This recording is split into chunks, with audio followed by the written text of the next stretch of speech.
Our aim is to transform aspiration into achievement and potential into performance as we ensure that the dividends of growth reach every farmer, the scheduled caste, the scheduled tribes, the nomads, the youth, the poor, and the women. In Viksit Bharat Young Leaders Dialogue 2026, several innovative ideas were shared with our Prime Minister, which have inspired many of the proposals, making this a unique Yuva Shakti-driven budget. Our government's sankalp is to focus on our poor, underprivileged, and the disadvantaged.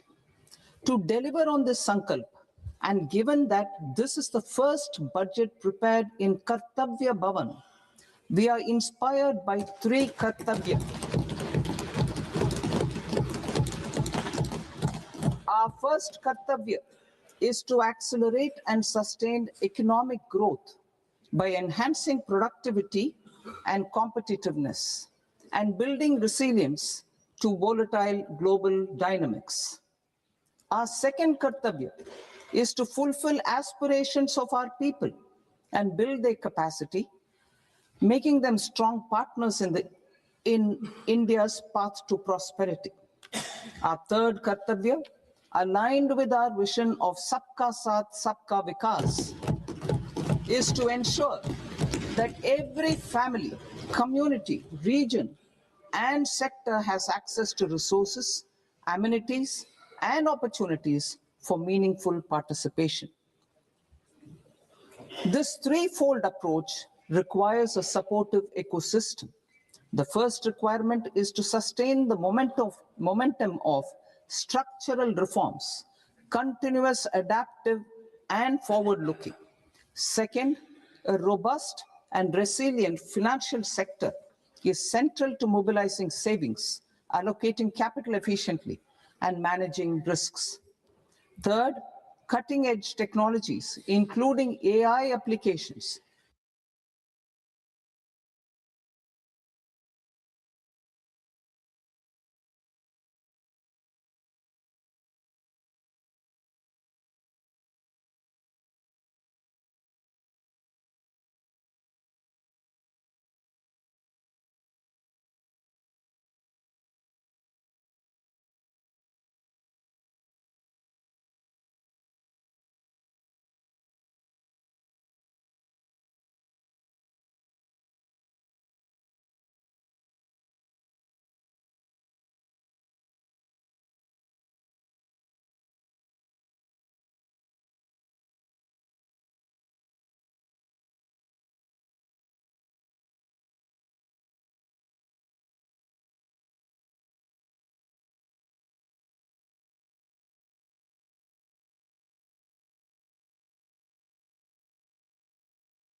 can serve us as force multipliers for better governance.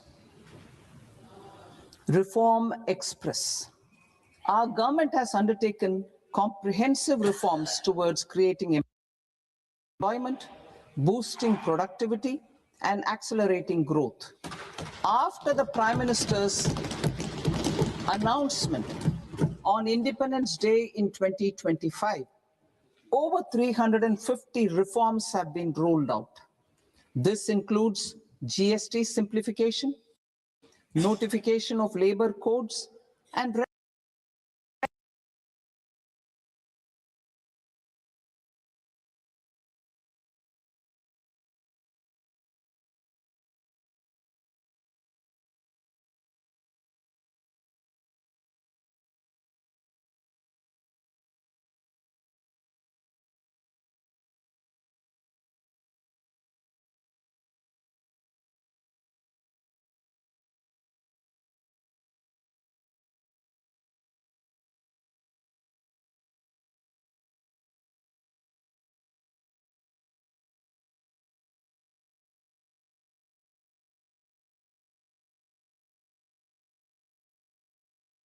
Rationalization of mandatory quality control orders.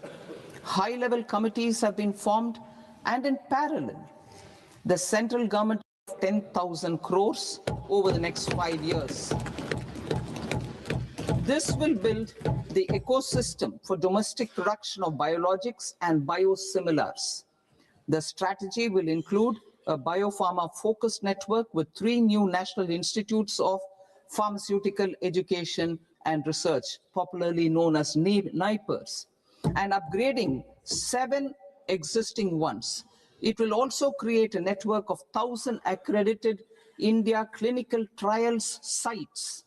We propose to strengthen the Central Drug Standard Control Organization to meet global standards and approve timeframes through and approval timeframes through a dedicated scientific review cadre and specialists. India's Semiconductor Mission 1.0 expanded India's semiconductor sector capabilities. Building on this, we will launch ISM 2.0 to produce equipment and materials, design full-stack Indian IP, and fortify supply chains. We will also focus on industry-led research and training centers to develop technology and skilled workforce. The Electronics Components Manufacturing Scheme, launched in April 2025 with an outlay of 22,919 crores, already has investment commitments at double the targets. We propose to increase the outlay to 40,000 crores to capitalize on this momentum.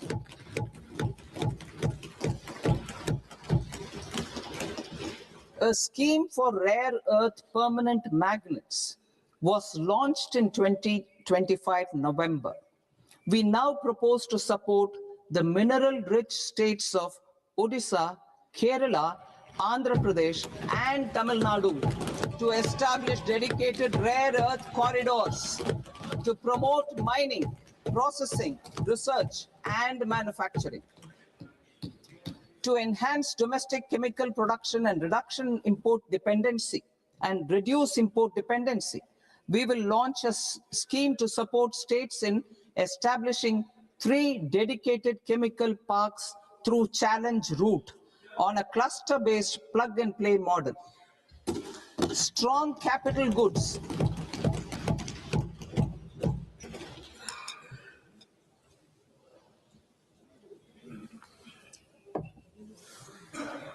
Strong capital goods capability is a determinant of productivity and quality across different sectors. Towards building this capacity, I propose the following. High-tech tool rooms will be established by central public sector enterprises at 2 locations as digitally enabled automated service bureaus that locally design, test, and manufacture high-precision components at scale and at lower cost. 2, a scheme for enhancement of construction and infrastructure equipments will be introduced to strengthen domestic manufacturing of high value and technologically advanced CIE. This can range from lifts in a multi-storied apartment or firefighting equipment in multiplexes, large or small, and to tunnel boring equipments for building metros and high-altitude roads. I also propose a scheme for container manufacturing to create a globally competitive container manufacturing ecosystem with a budgetary allocation of 10,000 crores over a 5-year period. For the labor-intensive textile sector, I propose an integrated program with 5 subparts. 1, the National Fiber Scheme for self-reliance in natural fibers, such as silk, wool, and jute, man-made fibers, and new age fibers. Textile expansion and employment scheme to modernize traditional clusters with capital support for machinery, technology upgradation, and common testing and certification centers. 3, the National Handloom and Handicraft Program to integrate and strengthen existing schemes and ensure targeted support for weavers and artisans. Tex Eco initiative to promote globally competitive and sustainable textiles and apparels.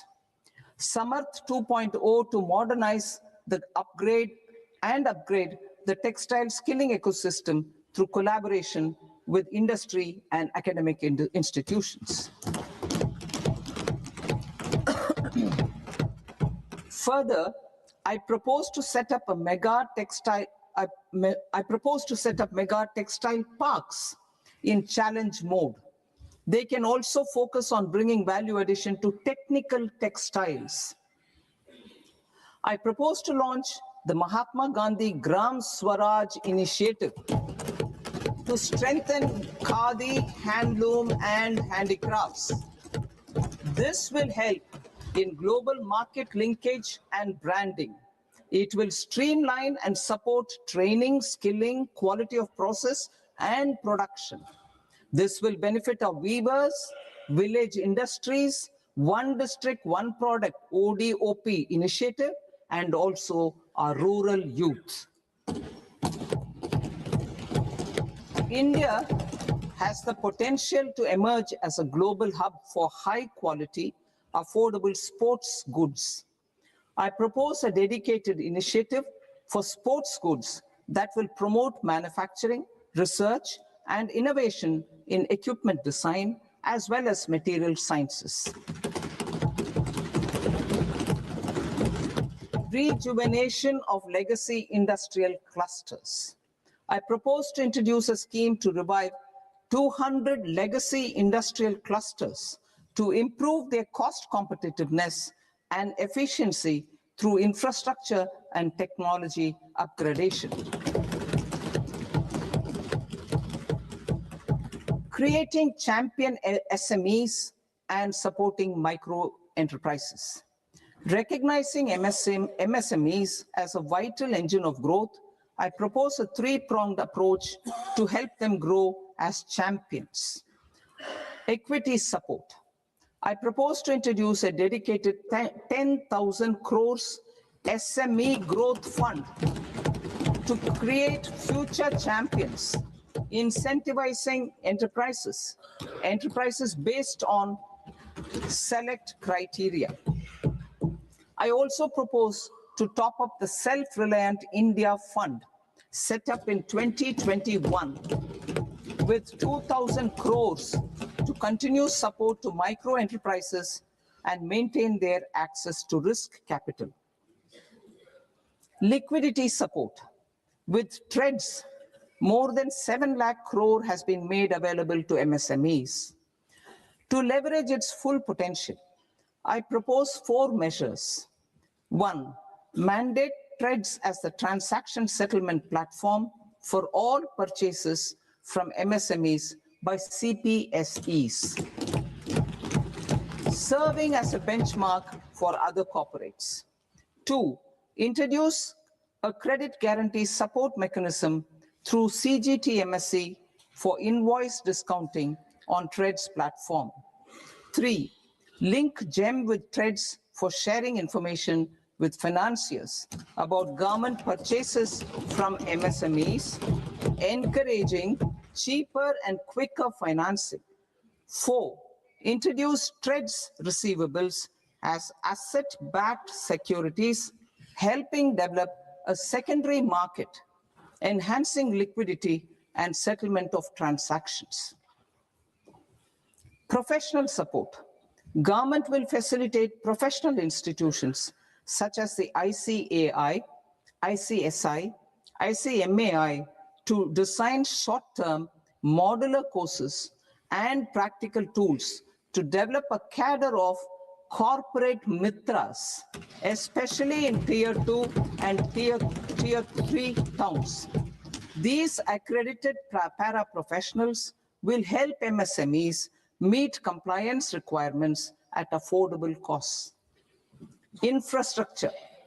During this past decade, our government has undertaken several initiatives for large-scale enhancement of public infrastructure, including through new financing instruments such as Infrastructure Investment Trust (InvITs) and Real Estate Investment Trust (REITs), and institutions like NIIF and NABFID.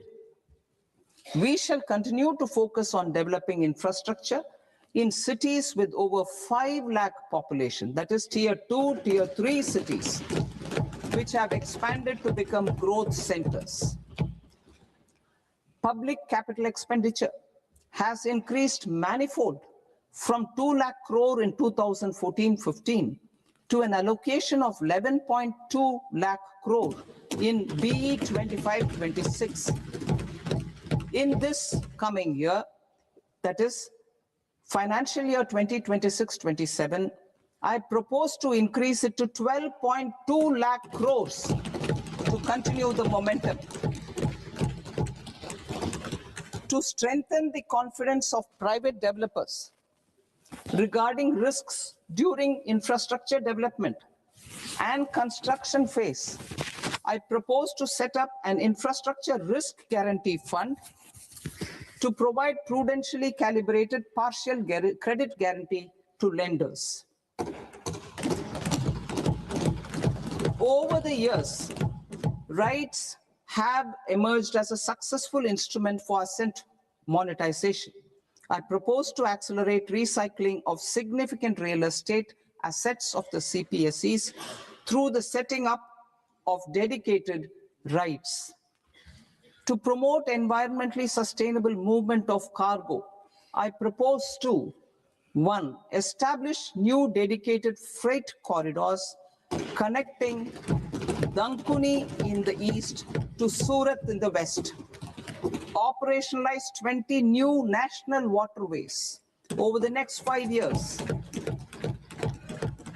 starting with National Waterways 5 in Orissa to connect mineral-rich areas of Talcher and Angul and industrial centers like Kalinga Nagar to the ports of Paradeep and Dhamra.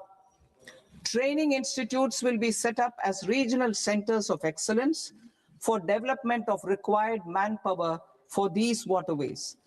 This will benefit youth in the entire stretch of the waterways to train and acquire skills. Further, a ship repair ecosystem catering to inland waterways will also be set up at Varanasi and Patna. And C, launch a coastal cargo promotion scheme for incentivizing a modal shift from rail to road to increase the share of inland waterways and coastal shipping from 6% to 12% by 2047. To enhance last mile and remote connectivity and promote tourism, I propose to give incentives to indigenize manufacturing of seaplanes. A seaplane VGF scheme will be also introduced to provide support for operations. Carbon capture, utilization, and storage. Aligning with the roadmap launched in December 2025, the carbon capture, utilization, and storage technologies at scale will achieve higher readiness and an end-use application across 5 industrial sectors, including power, steel, cement, refineries, and chemicals. An outlay of 20,000 crore is proposed over the next 5 years for this purpose. City economic regions. Cities are India's engines of growth, innovation, and opportunities. We shall now focus on tier 2, tier 3 cities, and even temple towns, which need modern infrastructure and basic amenities. This budget aims to further amplify the potential of cities to deliver the economic power of agglomerations by mapping city economic regions based on their specific growth drivers. An allocation of 5,000 crore per CER over 5 years is proposed for implementing their plans through a challenge mode with a reform cum result-based financing mechanism. In order to promote environmentally sustainable passenger systems, we will develop 7 high-speed rail corridors between cities as growth connectors, namely Mumbai to Pune, Pune to Hyderabad, Hyderabad to Bengaluru, Hyderabad to Chennai, Chennai to Bengaluru, Delhi to Varanasi, Varanasi to Siliguri.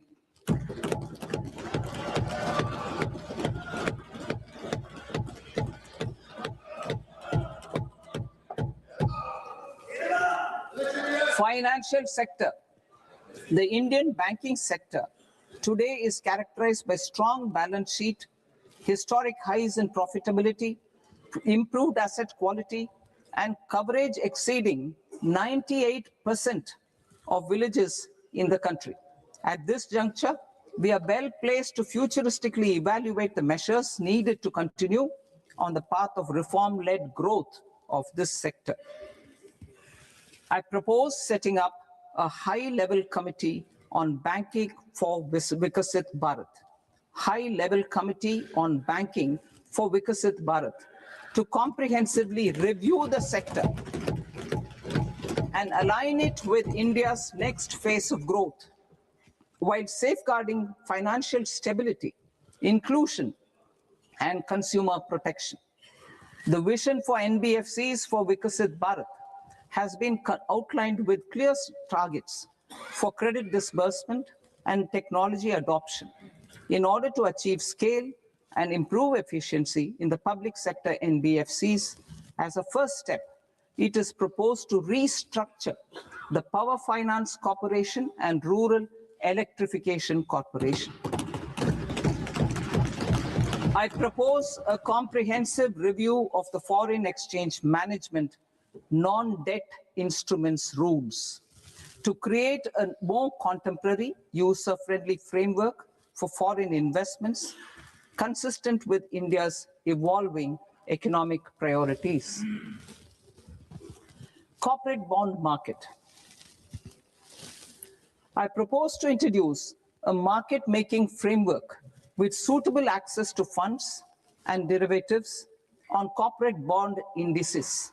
I also propose to introduce total return swaps on corporate bonds. Municipal bonds. To encourage the issuance of municipal bonds of higher value by larger cities, I propose an incentive of 100 crore rupees for a single bond issuance. 100 crore rupees for a single bond issuance of more than 1,000 crore. The current scheme under Amrit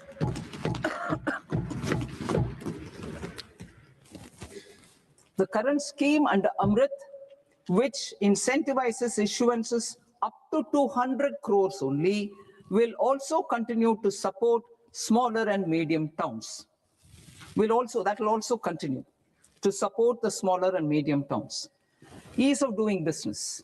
Individual persons resident outside India, PROI, will be permitted to invest in equity instruments of listed Indian companies through the Portfolio Investment Scheme. It is also proposed to increase the investment limit for an individual PROI under the scheme from 5% to 10%, with an overall investment limit for all individual PROIs to 24% from the current 10%. Emerging technologies including AI. 21st century is technology-driven. Adoption of technology is for the benefit of all people. Farmers in the field, women in STEM, youth keen to upskill, and Divyangjan to access newer opportunities. The government has taken several steps to support new technologies through AI Mission, National Quantum Mission, Anusandhan National Research Fund, and Research and Development and Innovation Fund. Our second kartavya is to fulfill aspirations and build capacities. Close to 25 crore individuals have come out of multi-dimensional poverty through a decade of our government's sustained and reform-oriented efforts.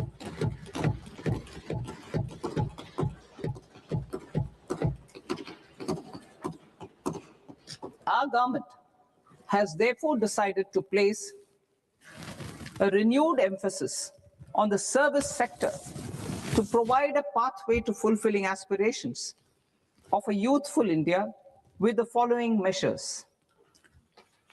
I propose to set up a high-powered education to employment and enterprises standing committee to recommend measures that focus on services sector as a core driver of Vikasit Bharat. This will make us a global leader in services with a 10% global share by 2047. The committee will prioritize areas to optimize the potential for growth, employment, and exports. They will also assess the impact of emerging technologies, including AI, on jobs and skill requirements and propose measures thereof. To create a range of skilled career pathways, a new range of skilled career pathways for our youth, I propose interventions in the following sectors. Health. Existing institutions for allied health professionals will be upgraded and new AHP institutions established in private and government sectors. This will cover 10 selected disciplines, including optometry, radiology, anesthesia, OT technology, applied psychology, and behavioral health, and add 1 lakh AHPs over the next 5 years. A strong care system covering geriatric and allied care services will be built. A variety of NSQF-aligned programs will be developed to train multi-skilled caregivers, combining core care and allied skills such as wellness, yoga, and operation of medical assistive devices. In the coming year, 1.5 lakh caregivers will be trained.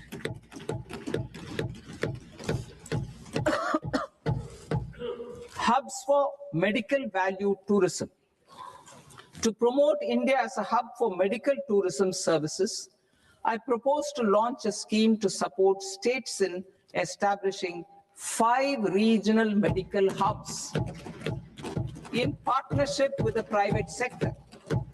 These hubs will serve as integrated healthcare complexes that combine medical, educational, and research facilities. They will have Ayush centers, medical value tourism facilitation centers, and infrastructure for diagnostics, post-care, and rehabilitation. These hubs will provide diverse opportunities, job opportunities for health professionals, including doctors and AHPs. Ancient Indian yoga, already respected in several parts of the world, was given a mass global recognition when Honorable Prime Minister took it to the UN. Post-COVID, Ayurveda gained a similar global acceptance and recognition. Exporting quality Ayurveda products helps farmers who grow the herbs and youth who process the products. To meet growing global demand, a few more steps are being taken. I propose to, 1, set up 3 new All India Institutes of Ayurveda. 2, upgrade Ayush pharmacies and drug testing labs for higher standards of certification ecosystem and make available more skilled personnel. 3, upgrade the WHO Global Traditional Medicine Center in Jamnagar to bolster evidence-based research, training, and awareness for traditional medicine. animal husbandry. Livestock contributes to close to 16% of farm income, including of poor and marginal households. To scale up availability of veterinary professionals by more than 20,000, I propose to roll out a loan-linked capital subsidy support scheme for establishment of veterinary and para-veterinary colleges, veterinary hospitals, diagnostic laboratories, and breeding facilities in private sector. Collaboration between Indian and foreign institutions will also be facilitated. Orange economy. India's animation, visual effects, gaming and comics sector, AVGC sector, is a growing industry projected to require 2 million professionals by 2030. I propose to support the Indian Institute of Creative Technologies, Mumbai, in setting up AVGC content creator labs in 15,000 secondary schools all over the country and 500 colleges. The Indian design industry is expanding rapidly, and yet there is a shortage of Indian designers. I propose to establish, through Challenge Route, a new National Institute of Design to boost design education and development in the eastern region of India. Education. Our government will support states through Challenge Route in creating 5 university townships in the vicinity of major industrial and logistics corridors. These planned academic zones will host multiple universities, colleges, and research institutions, skill centers, and residential complexes. In higher education, STEM institutions, prolonged hours of study and laboratory work pose some challenges for girl students. Through VGF, Viability Gap Funding and capital support, one girls' hostel will be established in every district.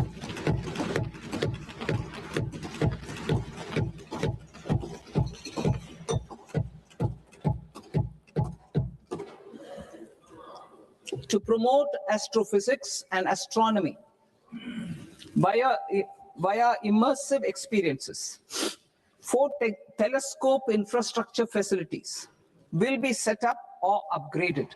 The National Large Solar Telescope, the National Large Optical Infrared Telescope, the Himalayan Chandra Telescope, and the Cosmos 2 Planetarium. Tourism. The tourism sector has the potential to play a large role in the employment generation, forex earnings, and expanding the local economy. I propose to set up a National Institute of Hospitality by upgrading the existing National Council for Hotel Management and Catering Technology. It will function as a bridge between academia, industry, and government. I also propose a pilot scheme for upskilling 10,000 guides in 20 iconic tourist sites through a standardized, high-quality, 12-week training course in hybrid mode in collaboration with the Indian Institute of Management. A national destination digital knowledge grid will be established to digitally document all places of significance, cultural, spiritual, and heritage.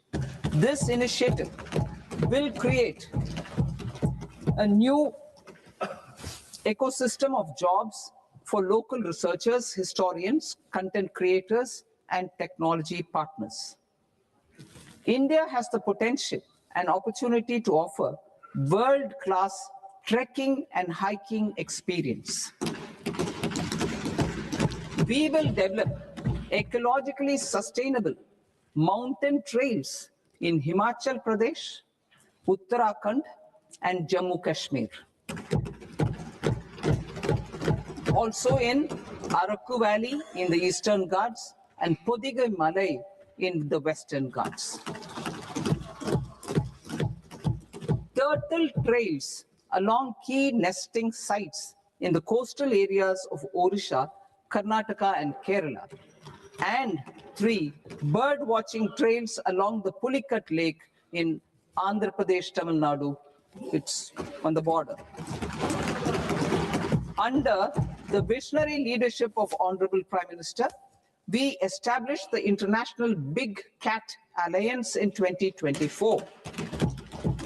This year, India is hosting the first ever Global Big Cat Summit, where heads of governments and ministers from 95 range countries will deliberate on collective strategies for conservation. Heritage and culture tourism. I propose to develop 15 archaeological sites, including Lothal, Dholavira, Rakhi Gadi, Adichanallur, Saranath, Hastinapur, and Leh Palace into vibrant experiential cultural destinations. Excavated landscapes will be open to the public through curated walkways. Immersive storytelling skills and technologies will be introduced to help conservation labs, interpretation centers, and guides. The sports sector provides multiple means of employment, skilling, and job opportunities. Taking forward the systematic nurturing of sports talent, which is set in motion through the Khelo India program earlier, I propose to launch a Khelo India mission to transform the sports sector over the next decade. The mission will facilitate an integrated talent development pathway supported by training centers, which are foundational, intermediate, and elite levels. B, systematic development of coaches and support staff. C, integration of sports science and technology. D, competitions and leagues to promote sports culture and provide platforms. And E, development of sports infrastructure for training and competition. Our third Kartavya aligns with our vision of Sabka Saath, Sabka Vikas towards Vikasit Bharat. This requires targeted efforts for 1, increasing farmer incomes through productivity enhancement and entrepreneurship, with special attention to small and marginal farmers. B, empowering Divyangjan through access to livelihood opportunities, training, and high-quality assistive devices. C, empowering the vulnerable to access mental health and trauma care. D, focus on the Purvodaya states and the Northeast region to accelerate development and employment opportunities. Fisheries. We will undertake initiatives for integrated development of 500 reservoirs and Amrit Sarovars. 2, strengthen the fisheries value chain in coastal areas and enable market linkages involving startups and women-led groups together with fish farmer producer organizations. Animal husbandry. To provide quality employment opportunities in rural and peri-urban areas, we will support the animal husbandry sector in entrepreneurship development through A, credit-linked subsidy program, B, scaling up and modernization of livestock enterprises, C, enhanced creation of livestock, dairy, and poultry, enhanced creation of livestock, dairy, and poultry-focused integrated value chains, and D, encourage creation of livestock farmer producer organizations. High-value agriculture.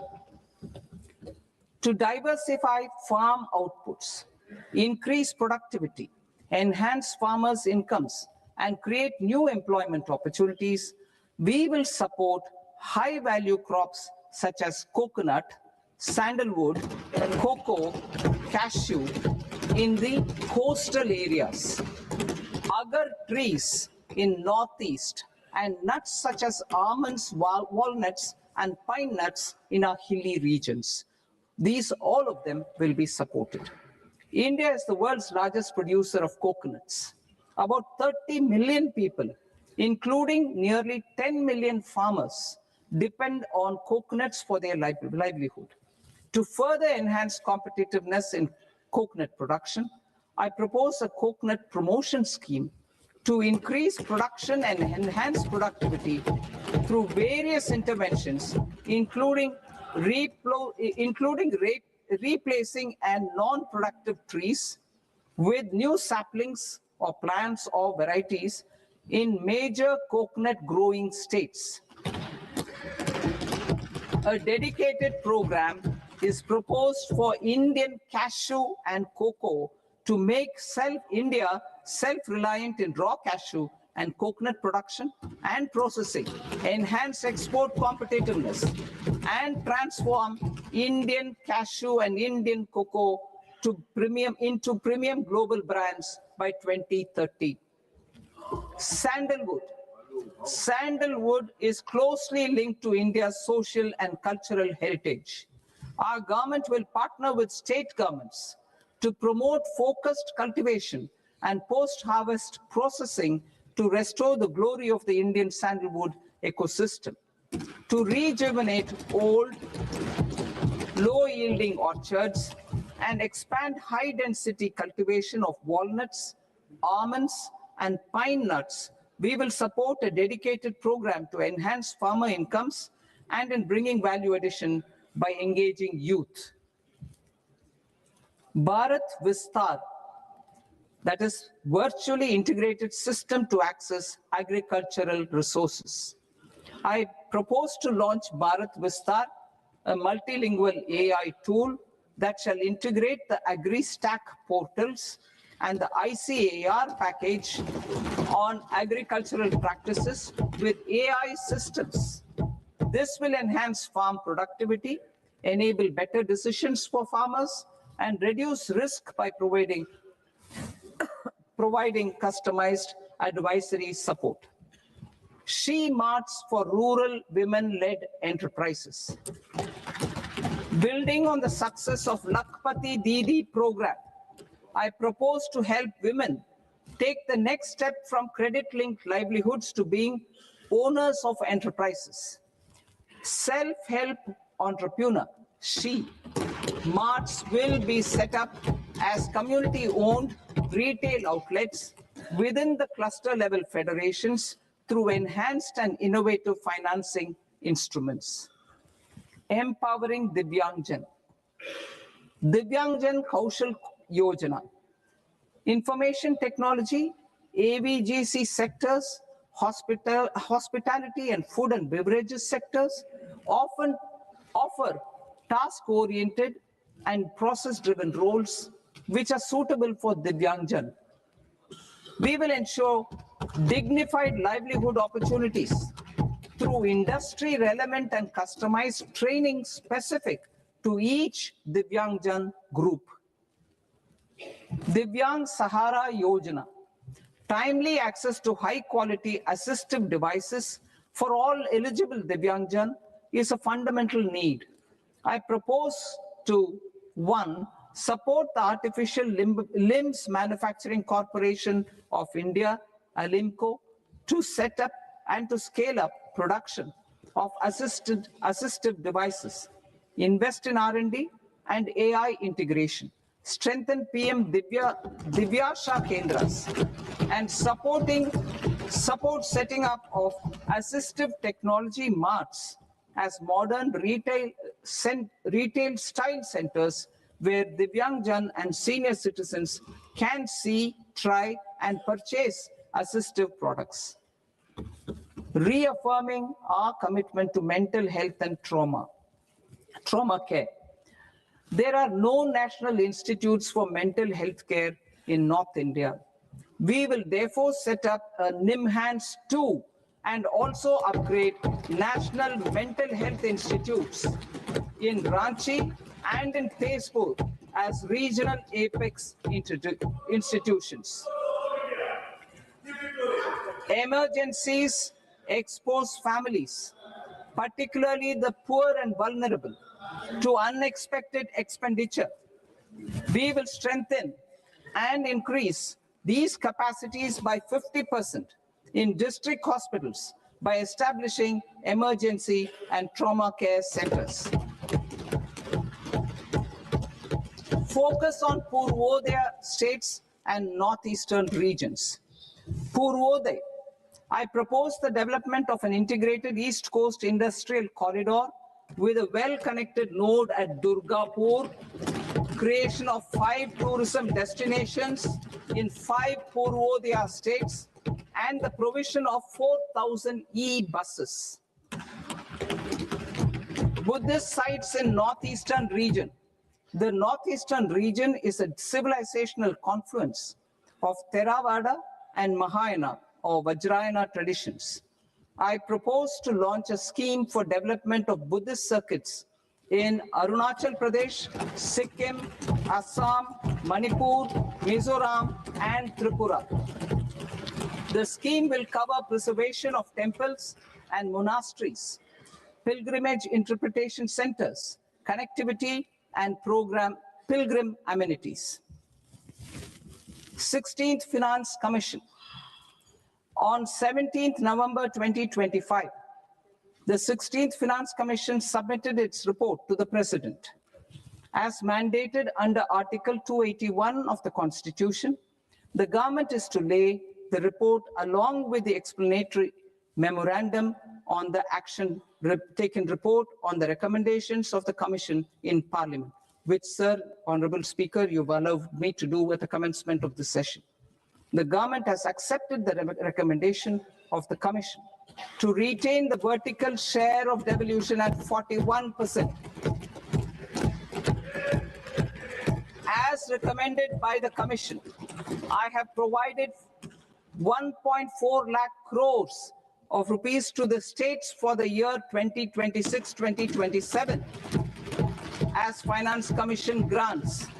These include rural and urban local body and disaster management grants. Fiscal consolidation. Government has been delivering on our fiscal commitments consistently without compromising on social needs.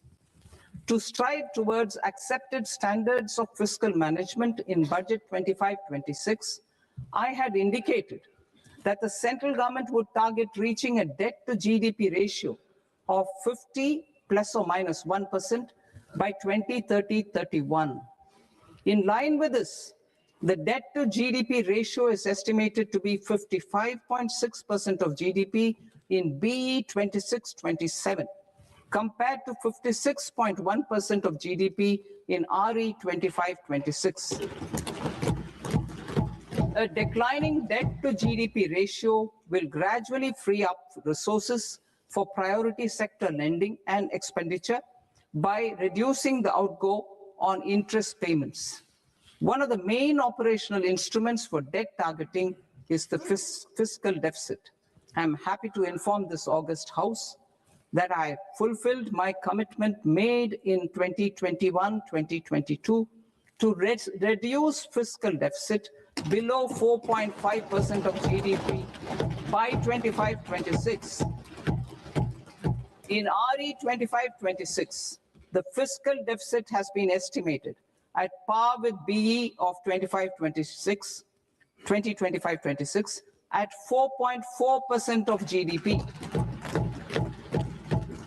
In line with the new fiscal prudence path of debt consolidation, the fiscal deficit in BE 26-27 is estimated to be 4.3% of the GDP.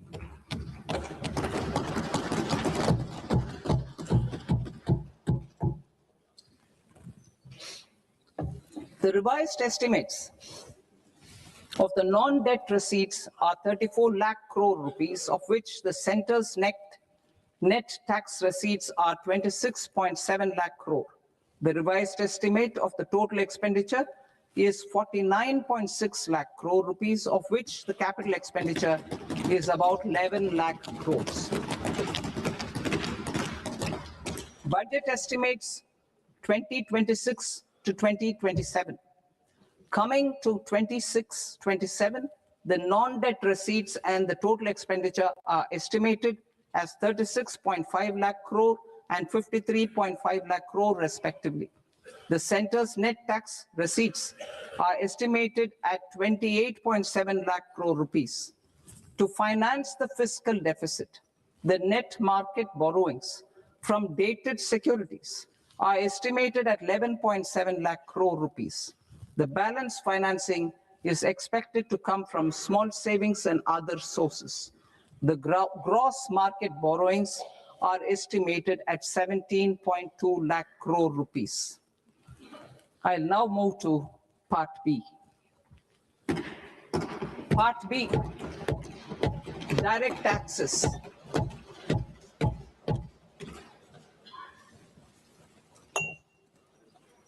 Honorable Speaker, sir, I now present my proposals on direct taxes.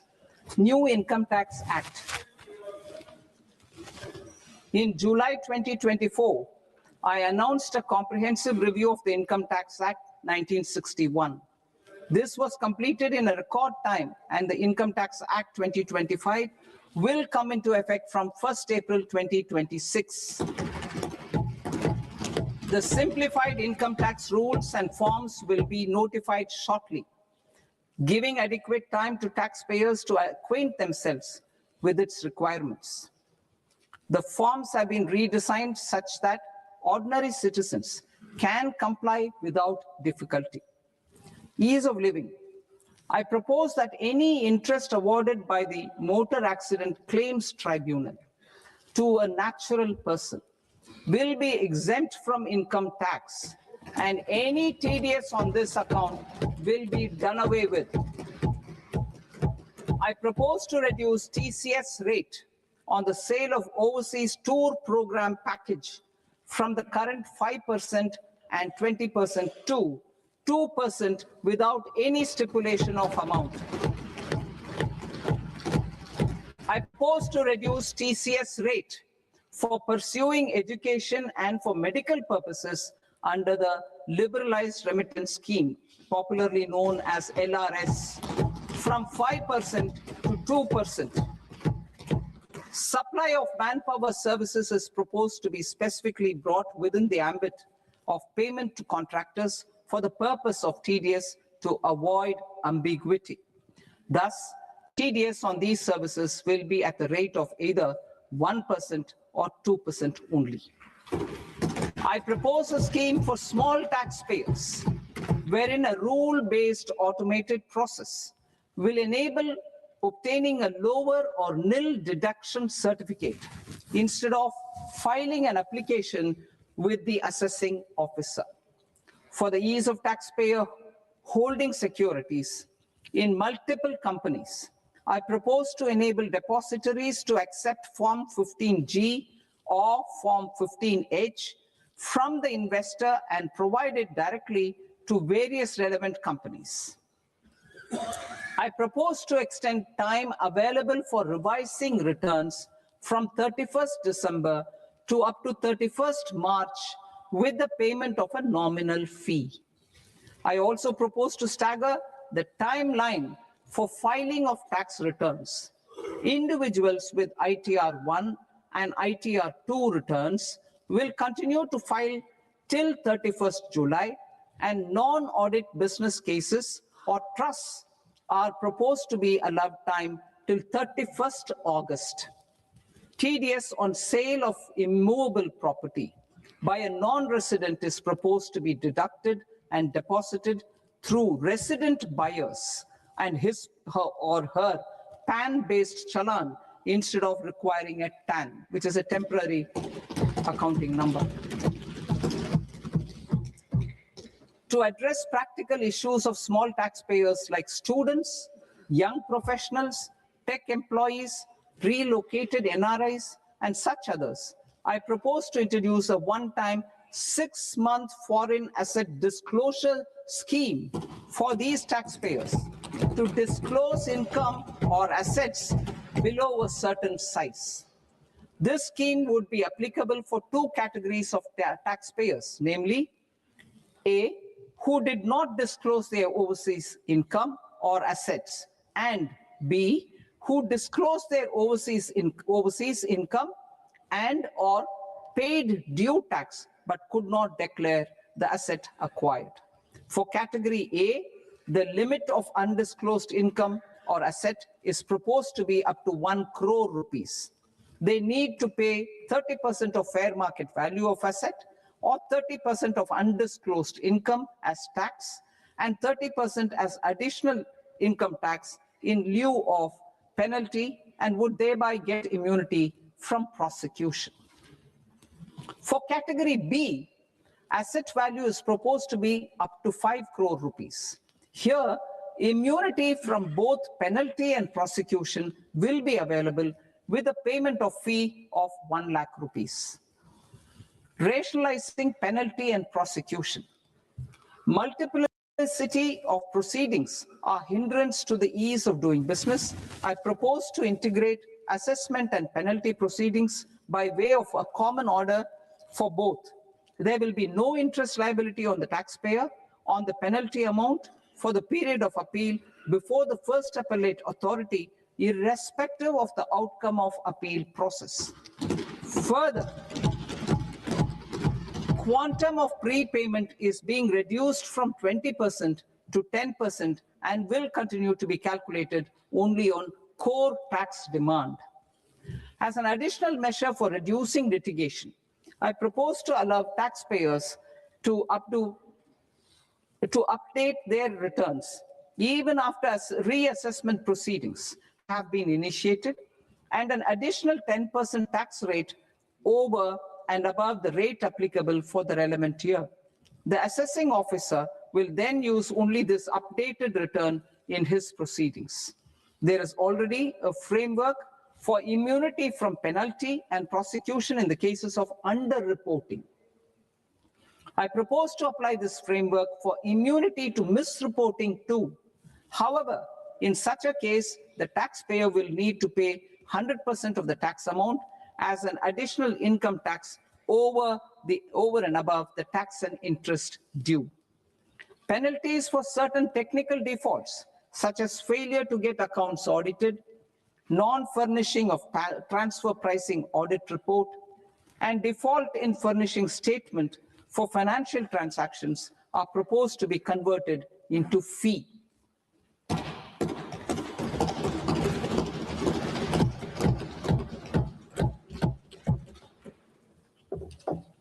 I propose to rationalize prosecution framework under Income Tax Act while maintaining a careful balance for deterrence in some serious offense.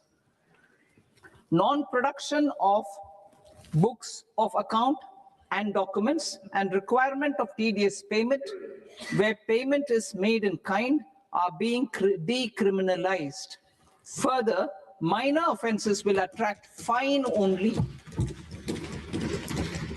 The remaining prosecutions will be graded commensurate with the quantum of offense.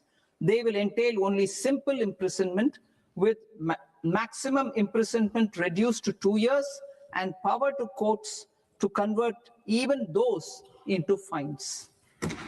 There is no penalty. There's no penalty presently for non-disclosure of non-immovable foreign assets with aggregate value less than 20 lakh rupees. I propose to also provide them with immunity from prosecution with retrospective effect from 1/10/2024.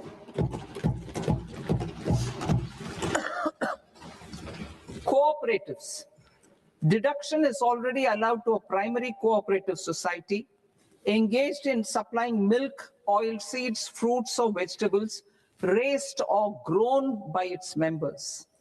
I propose to extend this deduction to also include supply of cattle feed and cotton seed produced by its members. I propose to allow inter-cooperative society dividend income as deduction under the new tax regime to the extent it is further distributed to its members. I further propose to allow exemption for a period of 3 years to dividend income received by a notified national cooperative federation on their investments made in companies up to 31/1/2026. This exemption would be allowed only for dividends further distributed to its member cooperatives. Supporting IT sector as India's growth engine. India is a global leader in software development services, IT-enabled services, knowledge process outsourcing services, and contract R&D services relating to software development. These businesses and their segments are quite interconnected with each other. All these services are proposed to be clubbed under a single category of information technology services with a common safe harbor margin of 15.5% applicable to all. The threshold for availing safe harbor for IT services is being enhanced substantially from 300 crore rupees to 2,000 crore rupees. Safe harbor for IT services shall be approved by an automated rule-driven process without any need for tax officer to examine and accept the application. Once applied by an IT services company, the same safe harbor can be continued for a period of 5 years at a stretch at its choice. For IT services companies who want to conclude advanced pricing agreement, APA, I propose to fast-track unilateral APA process for IT services and endeavor to conclude it within a period of 2 years. The period of 2 years can be extended by a further period of 6 months on taxpayers' request. I propose to extend the facility of modified returns available to the entity entering APA to its associated entities also. Attracting global business and investment. Recognizing the need to enable critical infrastructure and boost investment in data centers, I propose to provide tax holiday till 2047 to any foreign company that provides cloud services to customers globally by using data center services from India. It will, however, need to provide services to Indian customers through an Indian reseller entity. I also propose to provide a safe harbor of 15% on cost in case the company providing data center services from India is a related entity. To harness the efficiency of just-in-time logistics for electronic manufacturing, I propose to provide safe harbor to non-residents for component warehousing in a bonded warehouse at a profit margin of 2% of the invoice value. The resultant tax of about 0.7% will be much lower than in competing jurisdictions. To provide fillip to toll manufacturing in India, I propose to provide exemption from income tax for 5 years to any non-resident who provides capital goods, equipment, or tooling to any toll manufacturer in a bonded zone. To encourage vast pool of global talent to work in India for a longer period of time, I propose to provide exemption to global, non-India sourced income of a non-resident expert for a stay period of 5 years under notified schemes. I propose to provide exemption from minimum alternate tax, the MAT, to all non-residents who pay tax on presumptive basis. Tax administration. I propose to constitute a joint committee of Ministry of Corporate Affairs and Central Board of Direct Taxes for incorporating the requirements of income computation and disclosure standards, the ICDS, in the Indian Accounting Standards, IND AS itself. Separate accounting requirement based on ICDS will be done away with from the tax year 27-28. To support Prime Minister Modi's vision of homegrown accounting and advisory firms to become global leaders, I propose to rationalize the definition of accountant for the purposes of safe harbor rules. Other tax proposals. Change in taxation of buyback was brought in to address the improper use of buyback route by promoters. In the interest of minority shareholders, I propose to tax buyback for all types of shareholders as capital gains. However, to disincentivize misuse of tax arbitrage, promoters will pay an additional buyback tax. This will make effective tax 22% for corporate promoters. For non-corporate promoters, the effective tax will be 30%. TCS rate for sellers of specific goods, namely alcoholic liquor, scrap, and minerals, will be rationalized to 2%, and that on tendu leaves will be reduced from 5% to 2%. I propose to raise the STT on futures to 0.05% from the present 0.02%. STT on options premium and exercise of options are both proposed to be raised to 0.15% from the present rate of 0.1% and 0.125% respectively. We reformed the taxation landscape for corporates in 2019 by providing them a simplified regime with lower tax rate so that they could productively focus on business rather than on claim of deductions and exemptions. To encourage companies to shift to the new regime, set off of brought forward MAT credit, minimum alternate tax credit, is proposed to be allowed to companies only in the new regime. Set off using available MAT credit is proposed to be allowed to an extent of 1/4 of the tax liability in the new regime.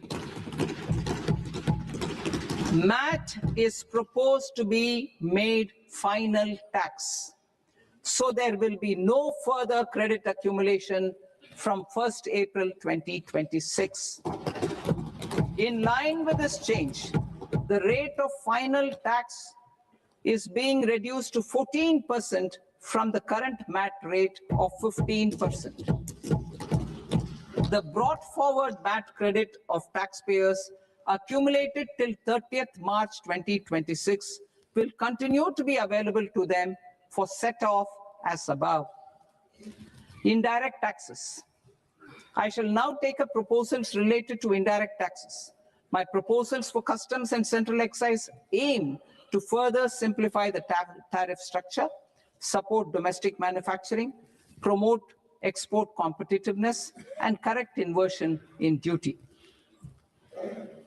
To continue weeding out long continuing customs duty exemptions, I propose to remove certain exemptions on items which are being manufactured in India or where the imports are negligible. Similarly, to further simplify the process of ascertaining the rate of duty applicable on a particular item, I propose to incorporate certain effective rates in various customs notifications to the tariff schedule itself. I shall now take up sector-specific proposals. Promotion of exports of marine, leather, and textile products.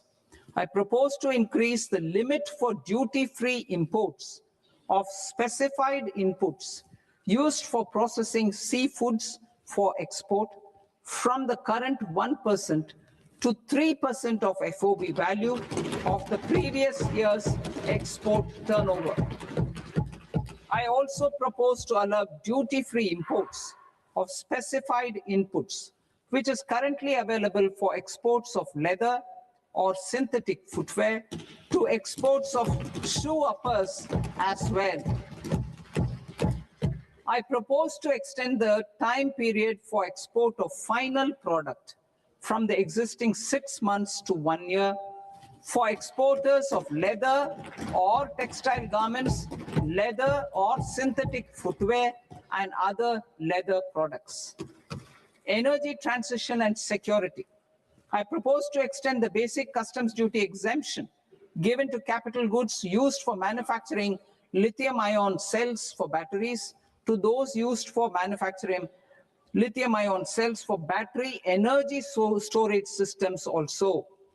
I propose to exempt basic customs duty on import of sodium antimonate for use in manufacture of solar glass. Nuclear power. I propose to extend the existing basic customs duty exemption on imports of goods required for nuclear power projects till the year 2035 and expand it for all nuclear plants irrespective of their capacity. Critical minerals. It is proposed to provide basic customs duty exemption to the import of capital goods required for the processing of critical minerals in India. Biogas blended CNG. I propose to exclude the entire value of biogas while calculating the central excise duty payable on biogas blended CNG. Civil and defense aviation. I propose to exempt basic customs duty on components and parts required for the manufacture of civilian training and other aircrafts. It is proposed to exempt basic customs duty on raw materials imported for the manufacture of parts of aircraft to be used in maintenance, repair, or overall requirements by units in the defense sector. Electronics. To deepen value addition in the consumer electronics sector, I propose to exempt basic customs duty on specified parts used in the manufacture of microwave ovens. Special economic zone. To address the concerns arising about utilization of capacity by manufacturing units in the special economic zones due to global trade disruptions, I propose as a special one-time measure to facilitate sales by eligible manufacturing units in SEZs to the domestic tariff area at concessional rates of duty. The quantity of such sales will be limited to a prescribed proportion of their exports. Necessary regulatory changes will be undertaken to operationalize the measures while ensuring level playing field for the units working in the DTA. Ease of living. To rationalize the customs duty structure for goods imported for personal use, I propose to reduce the tariff rate on all dutiable goods imported for personal use from 20% to 10%. To provide relief to patients, particularly those suffering from cancer, I propose to exempt basic customs duty on 17 drugs or medicines. I propose also to add 7 more rare diseases for the purposes of exempting import duties on personal imports of drugs, medicines, and food for special medical purposes used in their treatment. Customs process. India's role and share in the global trade is poised for a major leap in line with our ambition and journey towards Viksit Bharat. In this regard, I propose many measures for custom processes to have minimal intervention for smoother and faster movement of goods and greater certainty to the trade. Trust-based systems. I propose to enhance duty deferral period for Tier 2 and Tier 3 authorized economic operators, known as AEOs, from 15 days to 30 days. I propose to provide eligible manufacturer importers the same duty deferral facility. This should encourage them to get themselves accredited as a full-fledged Tier 3 AEO in due course. To provide greater certainty and for better business planning, I propose to extend validity period of advance ruling binding on customs from the present 3 years to 5 years. In the spirit of the whole of government approach,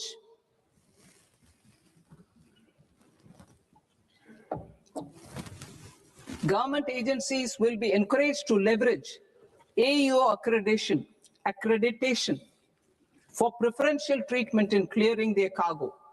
Regular importers with trusted long-standing supply chains will be recognized in the risk system so that the need for verification of their cargo every time can be minimized. Export cargo using electronic sealing.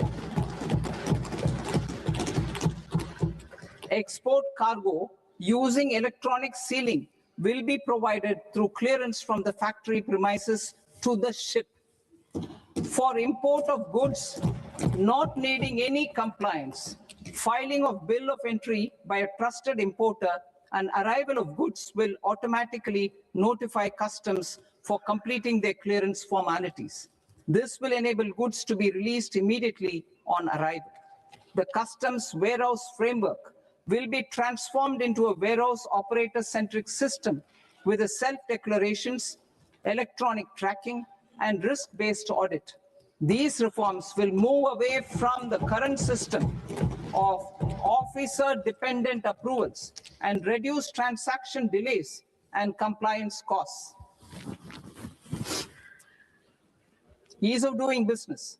Approvals required for cargo clearance from various government agencies will be seamlessly processed through a single and interconnected digital window by the end of the financial year.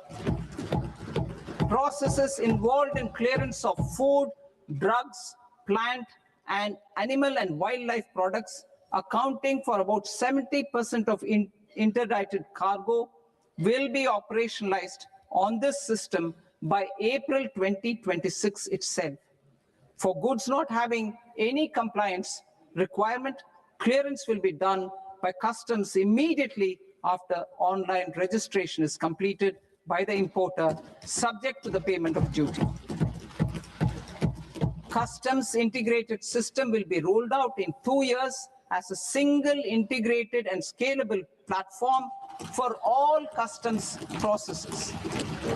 Utilization of non-intrusive scanning with advanced imaging and AI technology for risk assessment will be expanded in a phased manner with the objective to scan every container across all the major ports. New export opportunities to support Indian fishermen to fully harness the economic value of marine resources beyond our territorial waters. The following measures will be taken. A, fish catch by an Indian fishing vessel in exclusive economic zone or on the high seas will be made free of duty. Landing of such fish on foreign port will be treated as export of goods. Safeguards will be put in place to prevent misuse during fish catch, transit, or transshipment. To support aspirations of India's small businesses, artisans, and startups to access global markets through e-commerce, I am pleased to announce complete removal of the current value cap of 10 lakh rupees per consignment on courier exports. In addition, handling of rejected and returned consignments will be improved with effective use of technology for identifying such consignments. I propose to revise provisions governing baggage clearance during international travel to address genuine concerns of passengers. The revised rules will enhance duty-free allowances in line with the present day travel realities and provide clarity in temporary carriage of goods brought in or taken out. There are honest taxpayers who are willing to settle disputes by paying all their dues, but they get deterred due to negative connotation associated with penalty. They will now be able to close cases by paying an additional amount in lieu of penalty. Honorable Speaker, sir, with this, I commend the budget to this august House. Jai Hind.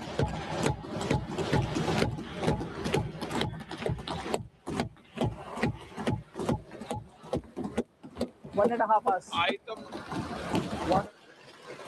Item number 3 माननीय वित्त मंत्री जी।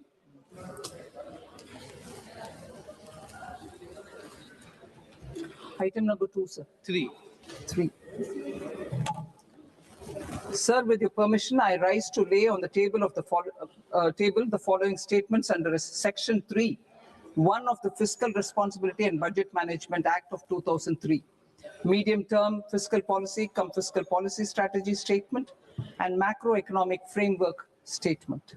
Item number 4 माननीय वित्त मंत्री जी। Sir, with your permission, I move for leave to introduce the Finance Bill 2026. प्रश्न ये कि विधेयक को पुनर्स्थापित करने की अनुमति प्रदान की जाए। जो सदस्य इस पक्ष में हाँ गए, जो सदस्य विरोध में ना गए, मेरे विचार में निर्णय हाँ वालों के पक्ष में, हाँ वालों के पक्ष में अनुमति प्रदान की जाती है। माननीय मंत्री जी, अब विधेयक पुनर्स्थापित करें। Sir, I introduce the bill. माननीय सदस्य, आपको सूचित किया जाता है कि माननीय वित्त मंत्री जी के बजट भाषण की कॉपी पब्लिकेशन काउंटर पर ली जाती है। बजट भाषण और बजट से संबंधित दस्तावेज आपके मोबाइल फोन और मेंबर पोर्टल्स पर ही उपलब्ध है। सभा की कार्रवाई कल सोमवार दिनांक 2 फरवरी 2026 को प्राप्त 11 बजे तक के लिए स्थगित की जाती है।